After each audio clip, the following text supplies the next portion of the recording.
Les amis, j'espère que vous allez bien et que vous passez un excellent week-end. En plus, week-end de 3 jours, ça fait plaisir. Bon, bah écoutez, petit débrief du match qui opposait le FC Barcelone contre Majorque. Franchement, c'est vraiment un tout petit débrief, mais je vais bien sûr parler des deux grands joueurs, deux légendes du FC Barcelone qui ont fait leur dernier match tout simplement au Camp Nou, ok. Mais bien sûr, avant toute chose, comme d'habitude, n'hésitez pas à liker, à mettre un pouce bleu, à commenter, je me ferai un plaisir, en tout cas, de répondre si bien sûr il n'y a pas d'insultes, et de partager, et si ce n'est pas encore fait, abonnez-vous en masse, et bien sûr, cliquez sur la petite cloche en bas à droite pour avoir toutes les notifications une fois que je mettrai une vidéo en ligne. Ok les amis, bon m'écoutez, voilà, comme je vous ai dit, petit débrief, franchement ça a été un petit match, Ansu Fati qui marque à la première minute. Après, il a mis un doublé, tout simplement un doublé. Après, un carton rouge à la 14e minute. Voilà, déjà, on sait que voilà, c'est au Camp Nou. Forcément, Barcelone est carrément au-dessus. En plus, ils sont déjà champions. Et en plus, les pauvres de Majorque, ils se mangent un carton rouge à la 14e minute. Donc, ça veut dire qu'ils terminent à 10. Pendant 75 minutes, du coup. Donc, voilà, bref. Bon franchement, quoi dire à part du match, franchement, voilà, il y a eu des belles choses. Ils se sont pas fatigués, ils se sont un petit peu amusés. Bon, il y a eu quelques actions très belles, par exemple sur le deuxième but de Ansu Fati, la petite combinaison entre De Jong, Lewandowski et du coup but de Fati. Franchement, magnifique occasion, magnifique action, magnifique occasion, magnifique but. On a eu aussi le beau but de Pedri, pas Pedri, pardon, de Gavi, qui a mis une très très belle frappe. On a eu un Busquets qui a failli marquer. Franchement, ça aurait fait vraiment plaisir pour son dernier match. On a eu un Jordi Alba. Ah oui, perte de Baldé. Je sais pas, apparemment, perte sur blessure. Je sais pas si c'est grave ou pas. S'il y en a qui ont des renseignements, n'hésitez pas en tout cas à les mettre dans les commentaires. Franchement, voilà, la défense, ils ont strictement rien eu à faire pratiquement. C'était pour moi une attaque-défense tout simplement. Après, c'était pas un match avec vraiment une intensité énorme. Et voilà, on a vu Mayer qui défendait. Surtout en plus quand ils ont été réduits à 10, ça a été encore pire. Et on a vu Barcelone qui a contenté des petites expériences, des petites occasions. On a vu certains qui ont joué un petit peu individuel, par exemple comme Ousmane Dembélé, qui aussi a beaucoup passé, attention, mais on voyait que il voulait dribbler, il voulait marquer son but. Mais d'ailleurs, ce qui m'a semblé bizarre, qu'il n'ait pas marqué déjà, et qui en plus n'a pas non plus essayé de forcer pour marquer, c'était Lewandowski. Oui, qui apparemment, je pense aussi qu'il va finir meilleur buteur. Pichichi tout simplement, meilleur buteur d'Espagne, avec 23 buts. Vous vous rendez compte en fait, c'est là que je vois 23 buts, ils sont champions d'Espagne, c'est incroyable. Enfin, les meilleurs buteurs d'Espagne. Ça veut dire que vraiment les grands attaquants, cette saison, ils n'ont pas marqué non plus énormément de buts, ça veut dire en Espagne. Parce que je sais pas, il a combien le deuxième, je sais même pas qui c'est d'ailleurs le deuxième. Est-ce que c'est Benzema, est-ce que c'est un autre d'un autre club, je sais pas du tout. D'ailleurs aussi pareil, si vous savez, balancez dans les commentaires. Et du coup, attendez, j'ai la compo ici, comme ça je vais savoir de quoi je vais parler un petit peu aussi. Bon, donc voilà, en défense, il y avait Koundé, Christensen, Alba et Baldé. Et Alba qui a fait un très bon match, encore comme d'habitude. C'est là qu'on voit en fait, c'est ça qui est bien dans ces genres de joueurs par exemple, c'est que par exemple aujourd'hui, défensivement, ils ont pratiquement rien eu à faire. Mais ça veut dire que offensivement, il a le talent pour faire des différences, pour passer, pour éliminer, pour faire tout ce que tu veux. Ça veut dire que tu vois que c'est le style de joueur qui est au final très bon défensivement et très bon offensivement. Donc ça c'est très très bien. Du coup ouais, Baldé du coup qui a été remplacé. Après il y avait qui d'autre? Franchement, allez, Gavi, De Jong. Ah oui, De Jong par contre. Oh ce joueur-là, il me fait vraiment vraiment rêver. Il est tellement fort.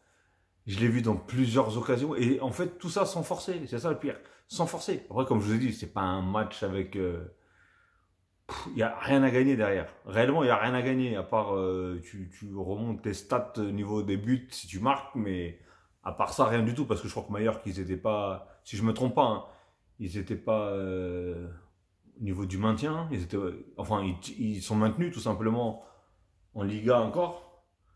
Donc, voilà les amis.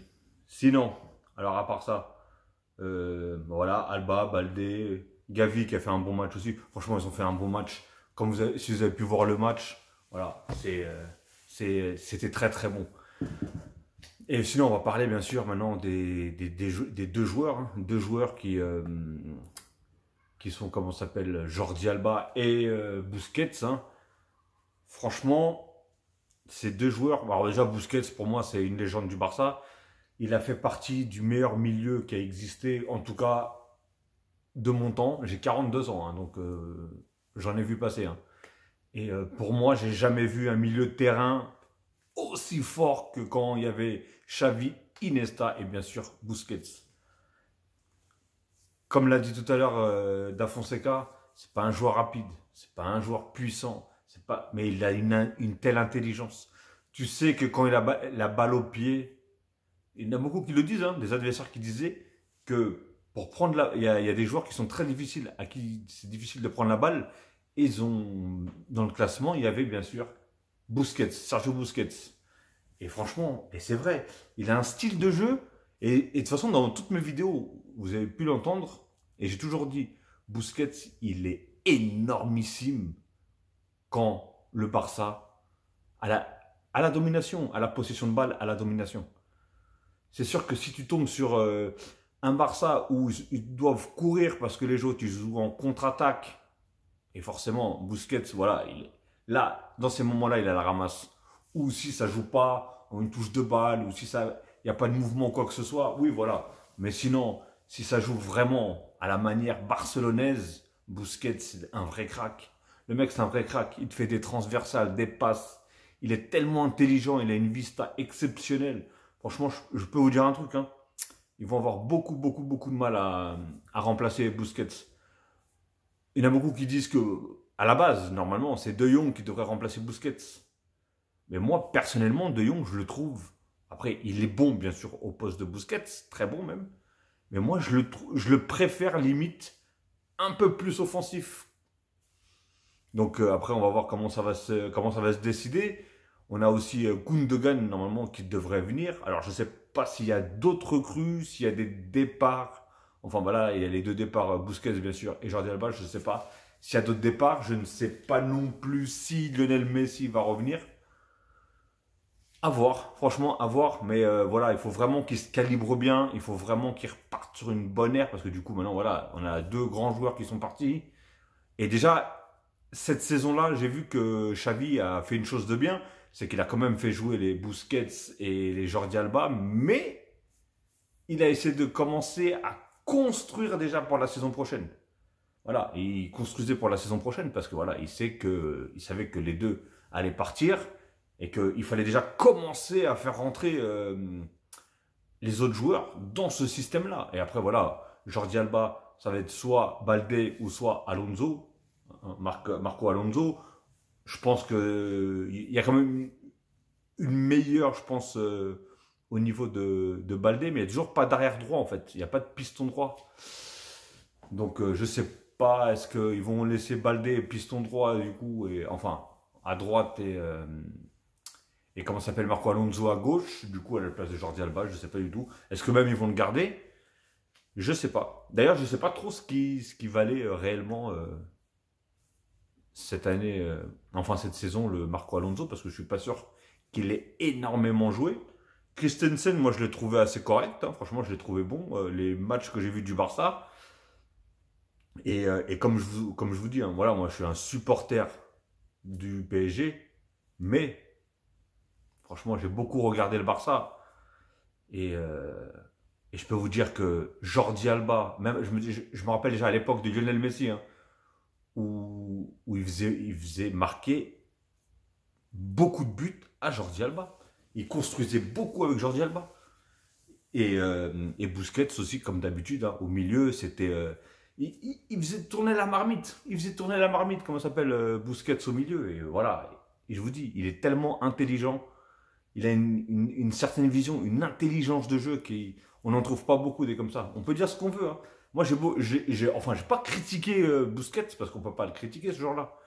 Mais je disais que voilà, en fait, il y a contre certaines équipes, tu peux pas le mettre parce que tu sais que ces joueurs-là, enfin, cette équipe-là, elle va jouer défensivement et pouf, elle va jouer en contre-attaque. Et tu peux pas jouer, à part si tu sais que. Après, il y a des équipes qui, bien sûr, vont jouer dans ce système-là en défense et jouer en contre-attaque. Mais ça reste des équipes beaucoup plus faibles où tu sais que tu vas avoir au moins, allez, entre 70 et 80% de possession, comme aujourd'hui par exemple Mallorca. Hein.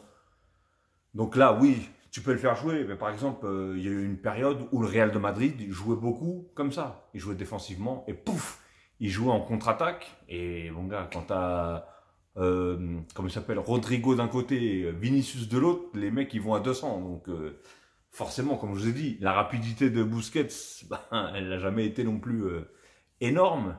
Mais voilà, il a toujours joué avec ses qualités. Il n'a jamais fait faux bond à Barcelone. C'est un joueur. J'ai même pas le souvenir de l'avoir vu blessé. Alors dites-moi si dans les commentaires s'il y en a déjà qu'ils ont déjà vu. Après, j'ai pas suivi depuis 30 ans, j'ai pas suivi le Barça tous les matchs. Alors peut-être qu'il s'est déjà blessé. Mais après, est-ce que des petites blessures ou moi je vous parle vraiment blessé ou des grosses blessures. Mais moi je l'ai jamais vu. Et je l'ai déjà vu pas sur le terrain mais sur le banc, mais en tant que remplaçant, mais non blessé. Donc dites-moi dans les commentaires, en tout cas, si vous l'avez déjà vu blessé. Et voilà, franchement, moi, Busquets, c'est une grande perte pour Barcelone. Je vous dis, c'est une grande perte pour Barcelone. Même si il commençait à avoir de l'âge, forcément. Il commençait à être un tout petit peu légèrement, un petit peu moins fort. Mais voilà, en fait, même moins fort, il était au-dessus des autres. Hein. Il y a des joueurs comme ça. Ils sont moins forts que d'habitude. Forcément, ils ont plus 20 ans. Mais ils sont au-dessus de ceux de maintenant. Donc voilà. Et je pense que c'est lui. D'ailleurs, il voulait même continuer à. Si j'ai bien compris, Barcelone voulait continuer à le garder. Même Xavi voulait qu'il prolonge. Et je pense que, comme il l'a dit, et comme avait dit Iniesta aussi, pourtant Iniesta, voilà, quand il est parti, il avait encore du ballon, beaucoup de ballons même, il avait encore des jambes et tout ça. Mais il disait que pour jouer à Barcelone, il faut être pas à 100%, mais à 200%. Et, euh, et donc voilà, et peut-être que lui se sentait plus, comme Iniesta, il se sentait plus, ici qu'il était plus à 100% ni à 200%, il devait peut-être à 80%, 90%. Et même si, comme je vous ai dit, ils sont au-dessus des autres, pour eux, ils se sentent, voilà. Donc ils veulent pas faire une saison de trop, une mauvaise saison, quoi que ce soit. Ils préfèrent partir la tête haute, comme ils ont fait aujourd'hui. Voilà, là ils repartent avec un beau score de 3-0, champion d'Espagne. Il a pris, je crois, 9, si j'ai bien compris, il a pris 9 Ligas et 3 Ligues des Champions, je crois, Busquets. Ouais, franchement, hein, sacré palmarès, non? Et je pense qu'après, il a pris des Coupes du Roi, il a pris des Coupes de ceci, des Coupes de cela. Mais en tout cas, voilà. Et parlons de Jordi Alba, maintenant, Jordi Alba, c'est la même chose. Jordi Alba, il était à Valence, si je ne me trompe pas. Après, il est venu au Barça plus tard que Busquets. Parce que Busquets, il était déjà là. Mais je crois que même il a été formé, si je ne me trompe pas, à Barcelone. Et, euh, et voilà, c'est un joueur d'une. Je le voyais, j'avais l'impression, bon, je le mets pas peut-être au même niveau, mais j'avais l'impression de voir Roberto Carlos, où le mec, il enchaînait des kilomètres, aller, retour, aller, retour, aller. Parce qu'il y a souvent des latéraux comme ça, où ils sont très forts offensivement, mais nuls en défense. Et vice-versa. Il y en a, ils sont forts, très forts défensivement, en attaque, ils sont pourris. Ils savent pas centrer, ils savent pas faire de passe, ils savent pas contrôler. Voilà, c'est tout simplement. Alors que Jordi Alba, lui, il était multifonction, c'était un couteau suisse, le gars. Le gars, il était aussi fort défensivement que offensivement. Il voyait tout. Niveau centre, il comprenait comment les joueurs, comment les attaquants voulaient la balle. Il va pas se centrer alors qu'il sait qu'il n'y a aucun joueur de la tête, par exemple. Donc il va se centrer beaucoup à ras de terre, beaucoup en retrait, ou en plus, il est très rapide, il était très rapide. Donc il avait une capacité d'éliminer, de rentrer et même de jouer toujours en retrait. Je voyais qu'il faisait beaucoup ça avec Messi par exemple. Où est-ce qu'il faisait une 2, Messi le passait, Messi faisait un appel, il partait, lui il éliminait, il la remettait en retrait, il a passé à Messi et Messi marquait. Et pareil avec Suarez, pareil avec Neymar quand il était là. Parce que c'était le doublon de Neymar du coup quand il jouait à gauche. Plein de trucs comme ça. Donc voilà, c'est ça aussi, hein, c'est un joueur qui, même si attention, il y a de la sacrée relève derrière, parce que Baldé, moi je le trouve très très fort en tout cas, je le trouve techniquement très fort, il court très vite. Alors après, je sais pas ce qu'il vaut, offensivement, voilà, j'ai pas de doute, je sens qu'il est vraiment très bon. Bah, après, j'ai un petit doute peut-être défensivement. Je sais pas trop, j'ai pas trop vu non plus énormément de matchs de lui. Je sais pas du tout, donc dites-moi dans les commentaires ce que vous pensez de Baldé. Et est-ce que c'est une bonne recrue, enfin, est-ce que c'est un bon échange avec Jordi Alba tout simplement. Donc voilà, moi franchement, je tenais vraiment à féliciter déjà le Barça pour leur Liga, être champion, pour leur match de ce soir. Et bien sûr, félicitations à ces deux joueurs pour leur carrière, pour avoir toujours été là. Pareil aussi, hein, Jordi Alba, je pense que c'est un peu comme Busquets. J'ai pas le souvenir qu'il ait eu des très grosses blessures ou souvent blessé ou quoi que ce soit. Franchement, je l'ai toujours vu opérationnel. Je me rappelle même à l'époque, hein, il y avait Jordi Alba d'un côté, Daniel Alves de l'autre. Et franchement, les deux aussi, c'était vous. C'était énormissime. Énormissime. Donc voilà, en tout cas, je t'ai vraiment attiré à mon chapeau, même si j'en ai pas, mon chapeau à ces deux joueurs qui sont vraiment Busquets et Jordi Alba. Je vous souhaite, même si jamais vous regarderez cette vidéo, je leur souhaite quand même une bonne continuation. Je ne sais pas s'ils arrêtent ou s'ils vont dans d'autres clubs, ou est-ce qu'ils vont, je ne sais pas du tout. Ils vont peut-être finir peut-être en Arabie Saoudite ou en MLS ou peut-être dans un plus petit club, je ne sais pas où. Mais en tout cas, voilà. Je pense que le club qui le prenne, franchement, ils reprennent quand même deux joueurs qui sont peut-être pas à 100%, mais ils sont au moins à 80, 90, voire peut-être 80%. Mais voilà, comme je vous ai dit, 80, ils sont au top. Ils sont au top pour beaucoup d'équipes, je vous ai dit, ils sont titulaires, mais incontestables. Incontestables. Donc voilà les amis, bon c'était un petit débrief, hein, comme je vous ai dit, hein, et voilà, le Barça ils ont gagné 3-0 aujourd'hui au Camp Nou, dernier match du Camp Nou, en plus d'ailleurs, d'après ce que j'ai compris, alors je sais pas s'ils vont changer de terrain ou s'ils vont faire des travaux dans le stade ou s'ils vont changer de stade, ou j'ai pas compris ce qu'ils vont faire, mais apparemment voilà, le Camp Nou ne sera plus le Camp Nou. Donc voilà, je sais pas du tout. Ok les amis, bon écoutez, je vais vous souhaiter en tout cas une très très bonne soirée ou une très bonne journée, tout dépendra de l'heure que vous allez regarder cette vidéo. Et félicitations à Barcelone pour leur saison et aux deux joueurs pour toute leur carrière. Et félicitations à tous les fans et bien sûr les supporters de Barcelone qui doivent être contents. D'un côté pour être champion et pour avoir gagné aujourd'hui.